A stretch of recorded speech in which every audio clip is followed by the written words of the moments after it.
Amis Fils et chers abonnés de Just Racing, bonsoir. À mes côtés, Fabrice. Bonsoir Enzo. Comme chaque semaine, nous allons faire les analyses de la carte. Mais avant, je souhaite faire une mention par rapport à la page Just Racing où nous avons dépassé la barre des 1900 likes. Enfin, je veux dire, vous avez dépassé la barre des 1900 likes. Ainsi que la victoire du Value Bet Capone qui reste dans la lignée des Blomier Melson. Et vous devez savoir, amis Fils, que c'est Fabrice qui écrit le Value Bet chaque semaine et il effectue son retour sur le plateau cette semaine. Un petit mot, Fabrice, par rapport à cela? Bon, on espère avoir fait des heureux depuis le début de la saison avec Blomier Melson. On a eu After Midnight et la semaine dernière Capone. Il faut dire que en ce moment c'est un petit peu difficile de faire les analyses pour vous parce que moi aussi je suis en période d'examen. Il y a Arvin aussi qui a ses examens. Mais on essaie de faire le maximum pour les tueurs-fils afin de les aider chaque semaine. Et justement, vous pourrez suivre son Value Bet sur la page. Il faut aussi mentionner que justement, je contacte Fabrice par téléphone du fait qu'il se dérange spécialement malgré ses examens pour pouvoir faire les analyses. Commençons d'ailleurs avec les analyses. La 6e course de Racing Association President Mauritius Derby Trial Cup. Alors Fabrice, votre favori et pourquoi? Bon, sur le poids, la semaine dernière, Prince of Thieves portait 61 kg. Hot Day's Night avait 55,5 kg. Donc un écart de 5,5 kg la semaine dernière. Cette semaine-ci, Hot Day's Night porte 52 kg. Il faut faire mentionner que la semaine dernière, l'entourage du cheval était très confiant, même avec une 5e ligne et 55 kg.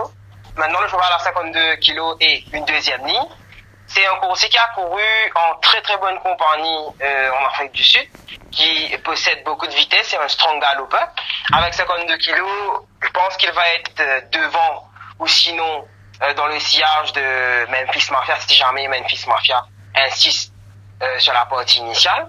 C'est un coursier il faut complètement ignorer sa dernière sortie et dans la Duchesse parce qu'il avait beaucoup de soucis en course. Et cette fois-ci, sur ses travaux matinaux et sur sa forme, son poids et sa ligne, c'est mon favori dans la première manche du championnat des 4 ans. Derrière, on ne peut pas complètement ignorer le 1 Prince of Thieves. À sa dernière sortie, il avait fini à 0.95 de Blomier qui la semaine dernière très bien couru derrière Nordic Warrior et Scott Snog. C'est un coursier qui porte 61 kg. C'est pas vraiment un quick beginner sur la partie initiale. 5e ligne, je pense qu'il va être en one-off à l'extérieur de ANI ou peut-être même de Executive Power durant la partie initiale. Avec 61 kg, quand vous êtes en one-off, et quand il y a un écart de 7-8 kilos sur ses adversaires, c'est quand même assez conséquent, mais on ne peut pas l'ignorer pour la victoire. Il y a Executive Power qui a très bien travaillé à l'entraînement. C'est un coursier qui a très bien fait en Afrique du Sud, qui a gagné sur 1200 et 1400 mètres dans son pays natal. Il possède beaucoup de vitesse, peut-être même qu'il est plus rapide que Hot Day's Night et Memphis Mafia sur la partie initiale. Mais je pense qu'il aura besoin de ce galop de course pour mieux peaufiner sa préparation. Ernie avait eu quelques petits pépins la semaine dernière, d'où son retrait des entrées. C'est un coursier qui est très estimé par son entourage. Il a une bonne 2e ligne, mais il faut quand même souligner que c'est pas vraiment un coursier qui a très très bien fait sur les parcours allongés, débuté sur un 1400 mètres avec 59 kg sur le dos. C'est pas vraiment évident face à des coursiers qui ont déjà un galop de course dans les jambes. Donc pour moi, pour résumer le tout, 52 kg et la 2e ligne, je ferai de Hot Day's Night mon favori. Du reste, il a été très très joué chez les bookies, affiché à 350 roupies à 260, 250 roupies à la fermeture. En 2e position, je vais mettre Prince of Thieves et pour compléter le TSC, pourquoi pas Speed Limit qui est toujours invaincu à Maurice. Justement, par rapport aux 2 chevaux que vous avez mentionnés, Hot Day's Night et Prince of Thieves, j'ai eu l'occasion de voir les 2 chevaux à la marche et ils sont vraiment resplendissants. Et je peux vous dire que Prince of Thieves est à son pic et qu'Hot Day's Night n'est pas là pour s'amuser. Maintenant, justement, Fabrice, quel rôle aura joué Ole Gunnar, le nouveau cheval de l'écurie Pedro, dans cette course? Bon, je pense que c'est un 4 ans vraiment qui a une bonne fiche en Afrique du Sud. Mais je pense personnellement qu'il aura besoin de ce galop de course. Il a la 4e ligne. Je pense pas que il va pouvoir jouer les premiers rôles dans ce champ, mais il a suivre pour l'avenir, à mon avis. D'accord. Un petit mention pour Memphis Mafia qui a gagné en Afrique du Sud avec les œillères. C'est un coursier qui quand même a gagné 4 ou 5 courses avec les œillères en Afrique du Sud. Il n'a jamais porté cet équipement à Maurice. Il a une première ligne. Il a déjà fini à 3e des Charles à 2,75 et 2e à 3 longueurs de Prince of Fife avec que 2 kilos de décalage. Maintenant, samedi, il y aura quand même 5,5 kilos la première ligne, alors que Prince of Fife a la 5e ligne. Donc, on peut pas trop l'ignorer, même si sa dernière sortie est un petit peu décevante. Pour résumer les choix, alors, pour vous, ça sera Prince of Fife devant Hard Day's Night. Enfin, non, Hard Day's Night devant Prince of Fife et à la 3e place Speed Limit. C'est ça? Oui, je pense que Hard Day's Night devrait s'imposer dans ces circonstances. D'ailleurs, on peut pas ignorer les chances de Prince of Fife. Et il y a un coursier qui est un vainqueur, Maurice Speed Limit. Même s'il n'a pas de galop dans les jambes, on ne peut pas vraiment l'ignorer. Surtout par rapport aux courses de Moutahadi face à Tandraji la saison dernière. D'accord, nous passons à la première course maintenant de World Veterinary Day Cup. Avec, nous retrouvons Nodukais qui a quand même une belle carte à jouer avec son firm line. C'est un coursier qui a couru avec les Golden Ball, Cape Horn et Red China qui ont par la suite répété. Il aura la remise son apprenti Ali Hossein qui est en forme par rapport à sa montre montante la semaine dernière. Que pouvez-vous nous dire sur ce cheval justement? Bon, tout d'abord, je pense que Ali Hossein, c'est un genuine rider qui fait le meilleur de lui-même à chaque fois. Et sa monture montante est à saluer, il a mis le cheval tranquillement derrière. Là, il y a une monture Nordic Ice, il a la 5e ligne. C'est un coursier qui a bien fait derrière Golden Ball, qui avait battu Cape Horn, vainqueur la semaine dernière aux dépens de Red China. Et ce même Red China avait fini à la 3e place ce jour-là. Il faut souligner que Cape Horn, Golden Ball et Red China avaient déjà une course dans les jambes, alors que lui n'avait pas de course. C'est un coursier il faut ignorer sa dernière sortie, parce qu'il avait été pris en épaisseur depuis le début et il n'a pas fini en ligne droite. Là, il vient en 0,25 avec une 5e ligne. Il aura 4,5 kg de moins par rapport à sa course derrière Cape Horn sur le rating. Je pense qu'il sera bien placé cette fois-ci et le voir dans le TSA ne serait guère autant. On a aussi... Justement, excusez-moi, pensez-vous qu'il a les qualités requises pour vaincre Albert Day qui fait figure d'épouvantail avec sa première ligne? Bon, Albert Day, c'est quand même un coursier qui est très très régulier dans ses performances. Il fait 2e à 0,60 de Cape Horn, qui a par la suite très très bien couru. Il a bien fait derrière Chap Trap. Il aurait dû battre Chap Trap ce jour-là, à mon avis, avec un meilleur cavalier. Par la suite, la semaine dernière, il a battu Montant dans des circonstances extrêmement difficiles. Montant, lors de la journée internationale, avait fini à une encolure de Julie Dor, qui lui-même avait très bien fait dans la dernière course face à Cape Horn, en étant en 3e épaisseur. Donc, Albert Day, c'est une référence en 0,25. Il a la première ligne. Il a gardé sa superbe condition. Donc, dans ces circonstances, il sera devant Nordic Ice dans le parcours. Et dans ces circonstances, c'est sûr qu'Albert Day, faut pas l'éliminer. C'est mon favori pour la victoire. Et je pense qu'il sera un gros morceau une fois de plus cette semaine. Et justement, derrière ces deux coursiers, dans un champ aussi moyen, avez-vous repéré un 3e larron qui pourrait définitivement faire les combinaisons? Bon, au niveau des performances, on ne peut pas éliminer Alabalou, qui a bien couvert ses 2 dernières sorties. Il finit 2e de 7 Carat après un parcours difficile avec Ram Gopal, avec 56,5 kg. Par la suite, il finit à 2,60 de After Midnight. Je pense que s'il était à la place de After Midnight, ce jour-là, il aurait gagné. Cette fois-ci, il a 200 mètres de plus pour faire la différence. Il baisse de classe. Il vient dans 0,25. Et il est monté par Genoa. À mon avis, il va être derrière Albert Day durant le parcours. Et certainement, il aura une chance de bien faire dans cette épreuve. Parce que lorsque vous regardez la carte, il y a un Festo qui n'est pas régulier. Brave Leader finit à 16 longueurs à sa dernière sortie. Royce Express n'a pas couru depuis sa défaite lors de la journée inaugurale. Il y a Young Royal qui effectue sa rentrée. Il y a Rasta Rebel qui n'a rien fait jusqu'ici. Et Battle Ready qui a fini à 5 longueurs de Chapra à sa dernière sortie. Donc, c'est un champ moyen. Et les meilleurs courses de la course restent Alberts Day à la Balou. Et pour compléter le tiercé, je dirais le 3 Nordic Ice. D'accord, nous passons à la deuxième course, le Franz Mervin Cup, une course de 1365 mètres dans un benchmark 31. Justement, c'est un lot qu'on peut qualifier d'ouvert avec Van der Skeler qui reste 7 sur une victoire, mais sur 1000 mètres. Que pouvez-vous dire, Fabrice? Mathématiquement, basé sur la dernière course de Van der Skeler, où il bat Red Hot Poker, si Red Hot Poker se retrouve sur les bords, je pense qu'avec les 2 kilos de remise par rapport à la victoire de Van der Skeler, Red Hot Poker devrait prendre sa revanche sur le 3. Maintenant, Red Hot Poker est un slow beginner. Il a Gunowa qui n'est pas vraiment le meilleur cavalier au départ.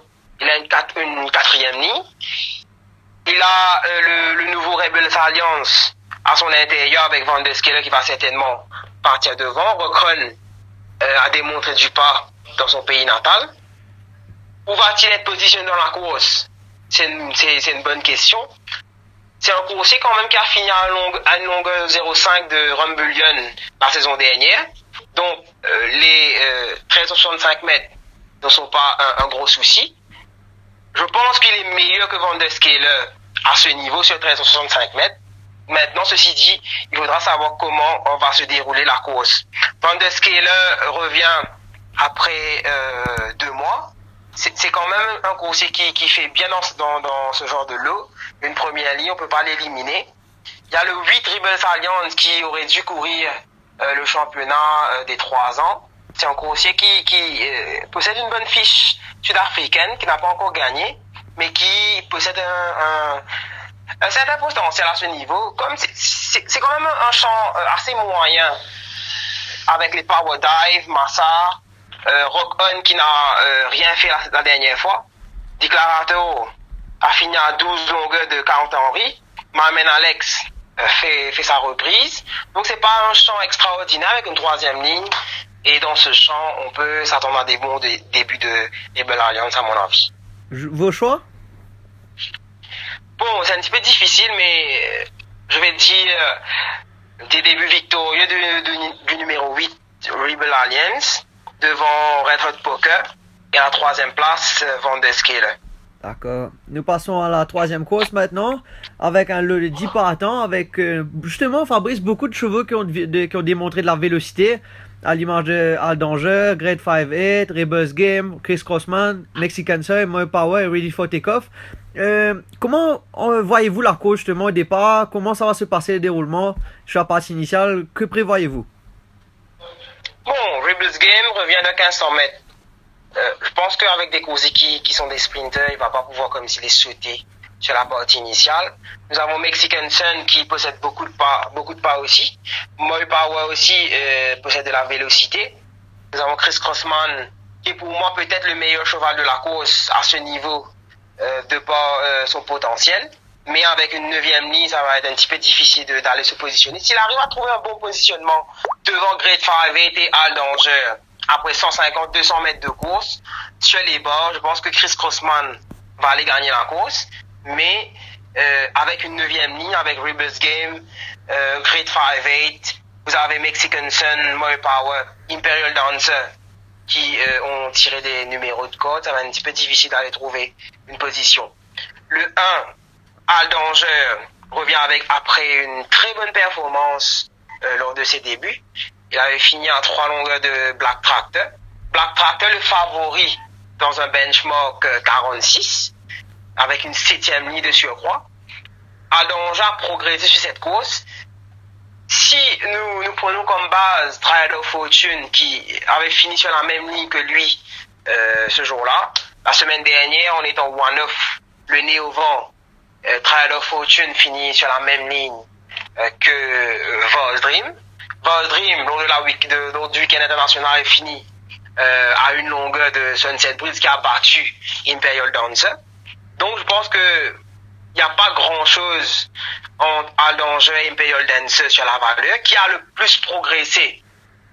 C'est une bonne question, mais avec une première ligne, il faudra surtout pas négliger Al Danger qui est en plus très joué chez les bookies, affiché à 1100 roupies, il est maintenant 700 roupies. Le favori, c'est le 2 Grade 5-8 qui a tiré la deuxième ligne. Je pense qu'il est plus rapide que Al Danger sur la partie initiale. Il va être devant lui dans le parcours. Il avait battu Kimberley la dernière fois. Il avait 60,5 kg, Kimberley 56.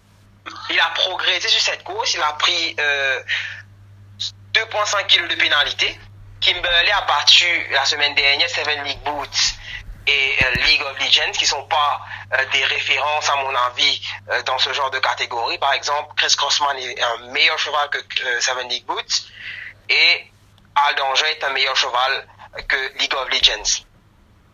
Est-ce qu'il est aussi bon que Al Danger? Peut-être. Il est âgé de 3 ans. Mais je pense que à 250 roupies, il est un petit peu overvalue, à mon avis. Nous avons Chris Crossman qui m'a impressionné la dernière fois dans la victoire, en dominant It's My Party, qui avait été dominé la fois d'avant par Triad of Fortune. Donc ce qui démontre qu'il est un meilleur coursier que Triad of Fortune. Donc sur cette logique, il devrait être de la partie, mais avec 9e couloir, je pense qu'il faudra être prudent parce qu'il y a beaucoup de chevaux rapides à son intérieur et bien sûr, il faudra comme s'il y avait de la chance durant le parcours pour être bien placé.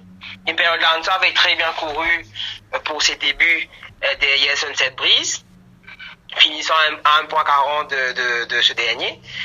Le coursier est muni d'un tongue tie cette fois-ci et je pense qu'il est le plus rapide du lot.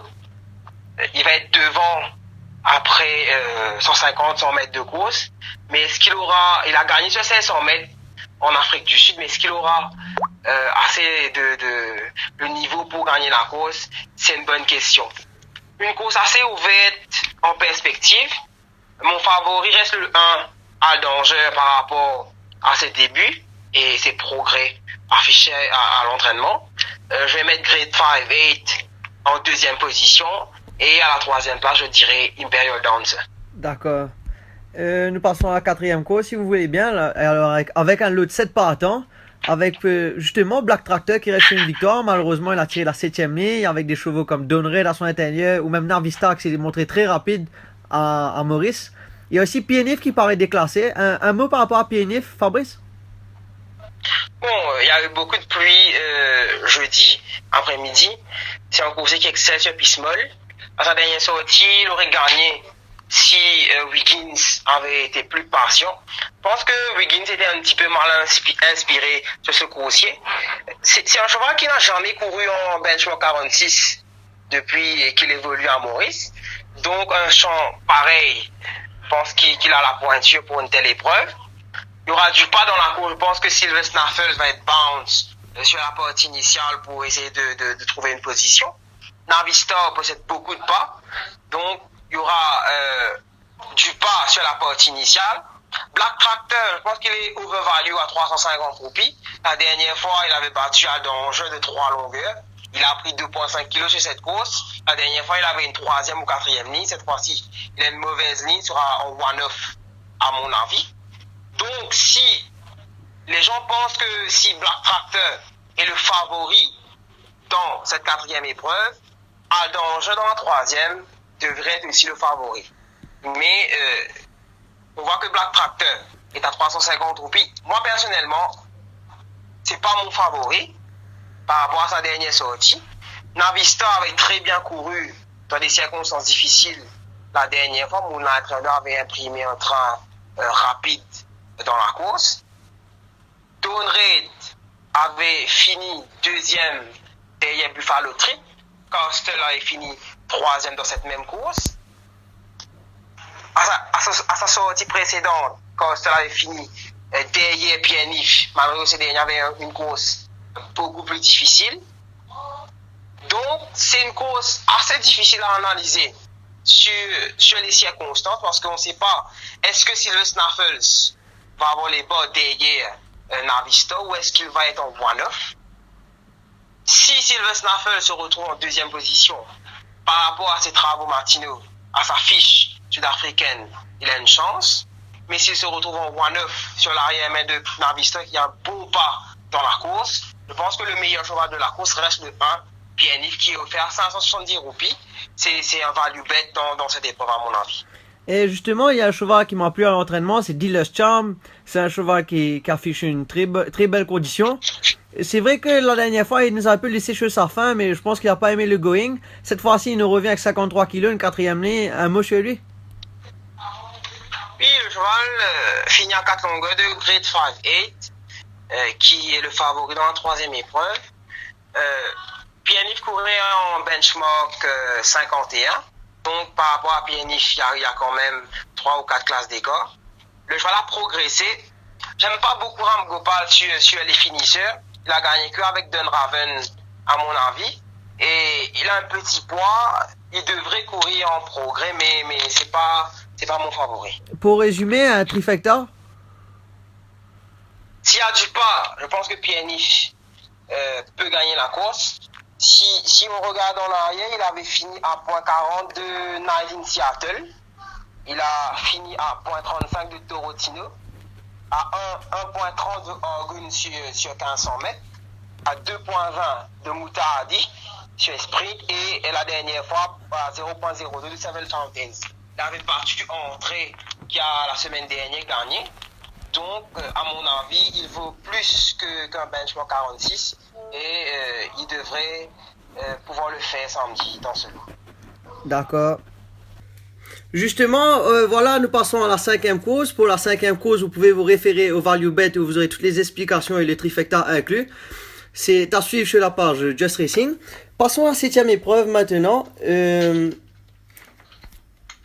La septième épreuve, justement, où il y a un lot de 8 partants avec le récent vainqueur Olympic Bolt, que l'on retrouve avec un handicap vraiment favorable de 55 kg et une quatrième ligne. Un mot sur lui, Fabrice? Oui, Olympic Bolt, c'est un 5-time winner en Afrique du Sud qui a ouvert son compteur la dernière fois devant 5 Star Rock. 5 Star Rock, c'est pas une référence dans ce benchmark 66, mais il a l'avantage de porter que 55,5 kg. C'est un coursier versatile qui peut courir près du pas en midfield, même en 1-9, il n'y a pas de souci, il a 2000-2200 mètres dans les jambes. C'est un coursier qui, à mon avis, a beaucoup progressé sur sa dernière sortie et il mérite une grande attention par rapport à son poids et à sa dernière sortie. La 16e épreuve, il faudra surtout prendre en considération le fait qu'il n'y a pas vraiment un vrai front-runner dans la course. Il y a Cara qui a couru 3 fois devant, qui a gagné 3 fois dans ce style. Il y a Everest qui possède aussi du pas. Le 1 Bulsara vient derrière. Solar Star a déjà couru près du pas, mais c'est pas vraiment un coursier qui peut aller disputer le commandement à Cara. Discoal vient de l'arrière aussi. Nous avons Open Air qui a démontré pas beaucoup de vélocité à sa dernière sortie. Rapatak vient de l'arrière aussi. Donc, est-ce que Cara aura le choix, la possibilité de partir devant et de réduire la course à un sprint? Je pense que oui. Peut-être que Everest va être à son extérieur cette fois-ci. Et dans ces circonstances, même s'il porte 60,5 kg et qu'il a eu des petits pépins en début de saison, je pense que c'est un gros morceau parce que il avait fini à 1,95 de parachuteman dans la Coupe d'Or. C'est quand même un coursier qui avait que 4 ans la saison dernière. Il faut le respecter par rapport à ça. Le 1 Bulsara, qui est vieux mais qui possède encore beaucoup de potentiel. La dernière fois, elle finit à 1,45 de Scott Snob après un parcours en arrière-garde. Il aurait fini beaucoup plus près s'il y avait plus de pas dans la course. Scott Snob a battu Boulomier, Nordic Warrior, One Cold Dude à sa dernière sortie. Hillbrow a battu Kremlin Captain, Charles Litton et Elite Class. Donc, il avait fini à une longueur de ses coursiers. C'est un coursier qui vient en benchmark 66 après sa dernière sortie. Une catégorie où il se sent très à l'aise, mais le problème c'est qu'il y aura un manque de pas dans la course. Les 150 mètres, c'est mieux pour lui. S'il y avait eu Vettel dans la course, j'aurais fait de Bulsara mon vainqueur. Mais par rapport que Caron va être seul devant, c'est un gros point d'interrogation à mon avis. Il y a Rapatak qui a bien couru la dernière fois. Il finit à 2 longueurs de tirage de charme sur 1400 mètres. À mon avis, il aurait pu mieux faire ce jour-là. Il porte que 52,5 kilos sur le dos avec Ram Gopal. S'il arrive à suivre dans le sillage de Caron et de Everest, avec ses 52,5 kilos, il a 2 galops de course dans les jambes. Je pense que c'est un gros morceau parce que Olympic Bolt va certainement être en 1-9 avec sa 4e ligne, sinon derrière Rapatak. Donc, il faut respecter le 7 Rapatak. Open Air a fini à 4 longueurs 10 de Hillbrow avec 54 kilos. C'était une bonne course parce que c'est un coursier qui fait bien sur les distances moyennes. Les 150 mètres, c'est mieux pour lui. Deuxième ligne, il va être près du pas. Et des progrès sont attendus de Open Air dans la 7e. Une course assez difficile à cerner où je pense pas qu'il aura beaucoup de pas dans la course. Et certainement, les chevaux qui ont un petit handicap et déjà des courses dans les jambes auront beaucoup plus de chances de faire l'arrivée. Dans cette optique, je vais dire Rapatak, Olympic Bolt aux 2 premières places. Et à la 3e place, je vais mettre Caron qui à mon avis, pourrait bien être dans le TSC. Il ne faut surtout pas éliminer le 1 Bulsara qui pour moi vaut plus qu'un benchmark 66, même à ses 10 ans. D'accord. Et un petit mot sur Everest qui respire la forme en entraînement mais qui ne répète pas en course. Bon, Everest, c'est vraiment une grosse déception pour moi par rapport à ses courses en fin 2015. En 2016, il a été vraiment très décevant. Il a perdu quelques points au niveau du rating. C'est un coursier qui possède de la vitesse et aussi un bon finish, mais qui est vraiment erratique à mon avis. Qui travaille très bien le matin, mais en course, c'est pas vraiment une superstar. Et je pense qu'il devrait avoir un petit souci aujourd'hui parce que c'est pas normal de le voir courir aussi mal. À mon avis, ça va être difficile avec une 7e ligne. Et je pense pas qu'il va être dans les 3 premiers. D'accord, ils ne sont pas les 3 premiers, vous dites. Passons maintenant, enfin, vous avez donné vos choix avec Olympic Bolt, Rapatak et Cara. Maintenant, passons à l'avant-dernière course, la 8e au programme, où nous retrouvons Havel, qui reste sur 3 victoires. Il effectue son retour à la compétition après avoir connu des soucis pendant l'intersaison, une colique. Il y a aussi le récent vainqueur After Midnight et Mount Fuji aussi qui a confirmé sa progression d'intersaison. C'est une course où il y a pas mal de bons chevaux aussi avec Bawaz et Seven Ocean et même Accountability qui a failli battre justement Mason. C'est vos choix justement cette course. Bon, sur papier, quand on regarde la carte de cette 8e épreuve, on trouve qu'il n'y a pas vraiment un véritable contre-honneur, hormis le 6 After Midnight, qui avait gagné une bonne course avec plein de réserves à sa dernière sortie. Il va être devant sur 1500 mètres, qui n'est pas vraiment un gros souci. Par rapport à Mount Fuji, ils ont couru 2 fois. Une fois en 2016 et en début de saison. En 2016, After Midnight avait battu Mount Fuji après un parcours difficile en 1-9 avec Anand Bundu. Sur cette course, After Midnight devrait battre Mount Fuji, mais Mount Fuji a beaucoup progressé durant l'intersaison et peut-être qu'il a plus progressé qu'After Midnight depuis cette course. Mais avec les circonstances de course, le 6 After Midnight, il y a à prendre au sérieux. Il y a le 1 Seven Oceans, qui n'est pas vraiment un quick beginner, avec sa 4e ligne, et il pourrait se retrouver en 1-9 durant la course. C'est un course difficile à piloter et qui doit impérativement être sur les bas. S'il se retrouve en 1-9, ça va être difficile pour lui de faire l'arrivée. Il y a le 3 Accountability, qui avait pris pas moins de 20 kilos à sa dernière sortie sur la balance. Il avait couru une très bonne course face à Melson. Il s'était retrouvé enfermé aux 350 mètres. Sinon, il aurait gagné la course. La 9e ligne, je pense que c'est un gros désavantage par rapport à... Il n'y aura pas un train rapide comme la dernière fois, cette fois-ci. Et dans ces circonstances, je ne pense pas que Accountability est le premier choix dans cette course. T'as le 4 Burwaz qui était offert à 600 roupies la dernière fois lorsqu'il avait gagné au départ de Yodamen. Et cette fois-ci, il est grossly overvalué à mon avis dans ce champ. Je ne pense pas que c'est un choix numéro 1 dans un benchmark de 36 avec une 7e ligne. C'est un slow beginner et vu qu'il n'y aura pas beaucoup de pas sur la partie initiale, je ne pense pas qu'il ait vraiment des grosses chances de gagner samedi. Il y a le 7 Avril qui reste sur 3 victoires consécutives. C'est un coursier qui ne cesse de progresser et certainement il en gagnera quelques-unes cette saison. Il revient après des soucis, il a très bien travaillé, mais moi personnellement, j'aime pas beaucoup les chevaux qui reviennent après un long break.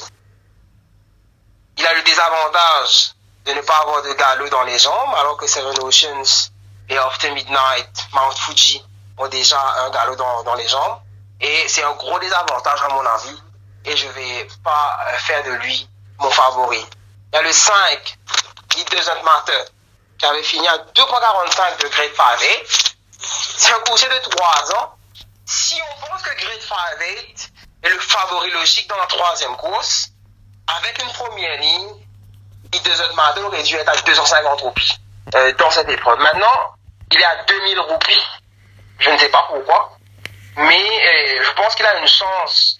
Si Grade 5-8 a une chance dans la 3e, je pense que lui aussi, il a une chance parce qu'il avait une course beaucoup plus difficile que Grade 5-8. Il avait eu à changer de ligne en ligne droite. Et dans ces circonstances, avec une première ligne, il pourrait bien être dans le TSC, à mon avis. Une course ouverte sur papier, avec plusieurs prétendants. After Midnight va être seul devant. On doit l'inclure dans le TSC. On ne peut pas négliger les chances de Mount Fuji, même s'il avait battu que Captain Orders à sa dernière sortie. Political Power qui ne vaut pas, à mon avis, un benchmark de 36. Et à la 3e place, je vais prendre le risque de mettre It Doesn't Matter par rapport à la cote de Grade 5-8 dans la 3e épreuve. Donc, ce sera After Midnight, Mount Fuji et It Doesn't Matter par rapport aux circonstances de course. Une petite indication, justement, j'ai eu l'occasion de voir Mount Fuji à la manche tout à l'heure. Le cheval est resplendissant et je pense qu'il a progressé sur sa dernière course. Et pas pour vous contredire, mais je pense que le cheval est bien et que ce sera un sacré morceau.